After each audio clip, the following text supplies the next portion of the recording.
Hi, this is Travis Zimmerman from Speak My Word Ministries, and today's Daily Pulse is about the Synoptic Gospels, Matthew, Mark, and Luke. And there's a tremendous insight here shared from my study Bible. It's the NIV Study Bible. And synoptic means seeing the same or seeing together. And this is a statement that really puts it there together. It says, a mathematical comparison shows that 91% of Mark's Gospel is contained in Matthew, while 53% of Mark is found in Luke. So a lot of times, as you've read in the Gospels in Matthew, Mark, and Luke, and John has its own, the Gospels, each of them come from a different viewpoint.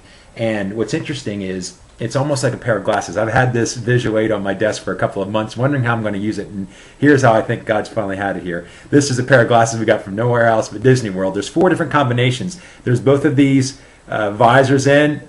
Here's another combination when they're both out. Here's one in. And here's the other end, but there's 4 different combinations. And you know what, as you would look through these things, you would see the exact same things, but maybe a little bit different color. And another book I'm going to pull out is Haley's Bible Study Book. And just from the perspectives, it says, Matthew is writing about Jesus the Messiah. That's his perspective. Mark is stressing and presenting Jesus the Wonderful, whereas Luke is presenting Jesus the Son of Man, and John shows Jesus the Son of God. So as you read through the scriptures, particularly in the Synoptic Gospels, you'll see a number of accounts. Like there's accounts of Jesus' birth, the way the crucifixion is described, and you'll find some in some books and some that you won't find in other books. But what's fascinating to me is what I call the number one question in all of life. And it goes like this. And I'm going to quote from Matthew chapter 16, verses 13 to 16. When Jesus came to the region of Caesarea Philippi, he asked his disciples, "Who do people say the Son of Man is?" They replied, "Some say John the Baptist, others say Elijah, but still others Jeremiah or one of the prophets."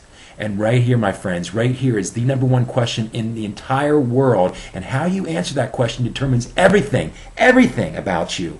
And it goes like this. It's written exact same. So even though there's variations between Matthew, Mark, and Luke, it's written the same here. But what about you? Jesus asked.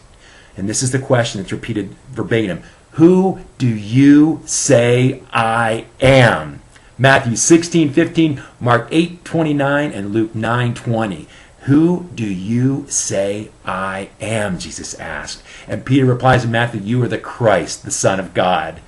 How exciting, as many different variations as we see in Matthew, Mark, and Luke, that number one question is worded verbatim, Matthew, Mark, and Luke. And again, how you answer that question not only determines, what you see, but what you choose to remain blind to, what you hear, what you choose to remain deaf to, what you taste, what you refuse, where you live, where you die, and where you live after you die.